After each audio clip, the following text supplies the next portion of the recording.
ಇವತ್ತು ಈ ನಮ್ಮ ಕರ್ನಾಟಕ ರಾಜ್ಯದ ಮುಖ್ಯಮಂತ್ರಿಗಳಾದ ಸಿದ್ದರಾಮಯ್ಯನವರ ಒಂದು ನಡವಳಿಕೆ, ಅವರ ಒಂದು ರೀತಿ ವಿಧಾನಗಳೆಲ್ಲವನ್ನು ಕೂಡ ನೋಡಿದರೆ ಒಂದು ರೀತಿ ಈ ಜಾತಿ ಗಣಿತ ಅನ್ನೋ ಹೆಸರಲ್ಲಿ ತಪ್ಪು ಲೆಕ್ಕಾಚಾರಗಳನ್ನು ಕೊಟ್ಟು ಹೆಚ್ಚು ಕಡಿಮೆ ಮಾಡಿ ಕೆಲವೊಂದು ಜಾತಿಗಳನ್ನ ಹೆಚ್ಚು ತೋರಿಸಿ ಕಡಿಮೆ ತೋರಿಸಿ ಜಾತಿಗಳ ನಡುವೆ ಬೆಂಕಿ ಹಚ್ಚುವಂಥ ಕೆಲಸ ಮಾಡಿದ್ದು ಒಂದು ಕಡೆ.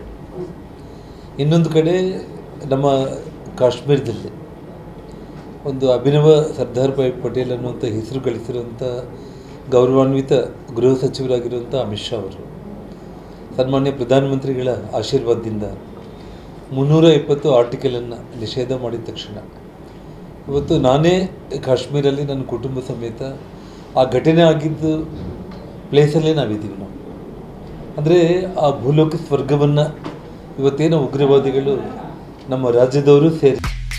ಕಂಗ್ರ್ಯಾಚುಲೇಷನ್ಸ್. ಯಾರು ಹುಡುಗ? ಮದುವೆ ಅಲ್ಲ, ಬಿಸ್ನೆಸ್ ಸ್ಟಾರ್ಟ್ ಮಾಡ್ತಾ ಇದ್ದೀನಿ. ಹೌದಾ? ಹೇಗೆ? Boss Vala. B the boss. ಇಡೀ ದೇಶದಲ್ಲಿ 26 ಮಂದಿನ ಕೊಲೆ ಮಾಡಿದರು. ಆ ವಿಚಾರದಲ್ಲಿ ಒಂದಿಷ್ಟು ನೋವು ಪಡ್ಕೊಳ್ದೇನೆ ಒಬ್ಬ ರಾಜ್ಯದ ಮುಖ್ಯಮಂತ್ರಿ ಒಂದು ಘನತೆಯನ್ನು ಕೂಡ ಮರೆತು ಪಾಕಿಸ್ತಾನ ಮೇಲೆ ಯುದ್ಧ ಮಾಡೋ ಅವಶ್ಯಕತೆ ಇಲ್ಲ ಅಂತ ಹೇಳಿದರು. ನಾನು ಈಗಾಗಲೇ ನನ್ನ ಫೇಸ್ಬುಕ್ಕಲ್ಲಿ ಒಂದು ಪೋಸ್ಟನ್ನು ಮಾಡಿದ್ದೆ. ದಿಲ್ ಸೆ ಪಾಕ್ ಅಂತೇಳಿ ಯಾವತ್ತಾದರೂ ಒಂದಿನ ಸಿದ್ದರಾಮಯ್ಯನ ಕರೆದು ಪಾಕಿಸ್ತಾನಲ್ಲಿ ಒಂದು ಅವಾರ್ಡ್ ಕೊಡುವಂಥ ಒಂದು ಸ್ಥಿತಿ ಕೂಡ ನಿರ್ಮಾಣ ಆಗ್ಬೋದು ಅಂಥ ಒಂದು ದುರದೃಷ್ಟ ಈ ರಾಜ್ಯದ ಒಬ್ಬ ಮುಖ್ಯಮಂತ್ರಿಯಾಗಿ. ಜೊತೆಯಲ್ಲಿ ಇವತ್ತು ನಮ್ಮ ಹಿಂದೂ ಕಾರ್ಯಕರ್ತರು ಕರ್ನಾಟಕದಲ್ಲಿ ಭಾರತೀಯ ಜನತಾ ಪಕ್ಷದ ಕಾರ್ಯಕರ್ತರಾಗಿರ್ಬೋದು, ಆ ಒಂದು ಹಿಂದುತ್ವದ ಒಂದು ವಿಶ್ವಾಸದಲ್ಲಿ ಬದುಕ್ತಾ ಇರುವಂಥ ಇವತ್ತು ಸುಹಾಸ್ ಶೆಟ್ಟಿ ನಮ್ಮ ಮಂಗಳೂರು ವ್ಯಾಪ್ತಿಯಲ್ಲಿ ಒಂದು ಭೀಕರವಾಗಿ ಏನು ನಿನ್ನೆ ಕೊಲೆಗೈದಿದ್ದಾರೆ.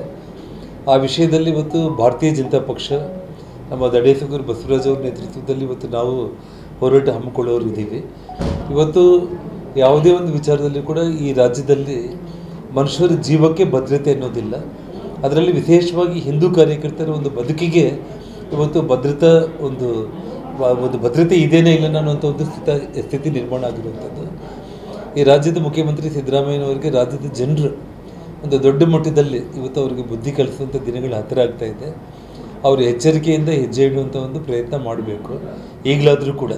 ಇಲ್ಲದೆ ಹೋದರೆ ಮುಂದೆ ಅವರು ತುಂಬ ಒಂದು ಕೆಟ್ಟ ಹೆಸರನ್ನು ಪಡ್ಕೊಳ್ಳೋದ್ರ ಮೂಲಕ ಈ ರಾಜ್ಯದ ತುಂಬ ಒಬ್ಬ ಕೆಟ್ಟ ಮುಖ್ಯಮಂತ್ರಿ ರಾಜ್ಯಕ್ಕೆ ಇದ್ದರು ಅನ್ನುವಂಥ ಒಂದು ಕೀರ್ತಿಗೆ ಅವರು ಪಾತ್ರರಾಗ್ತಾರೆ.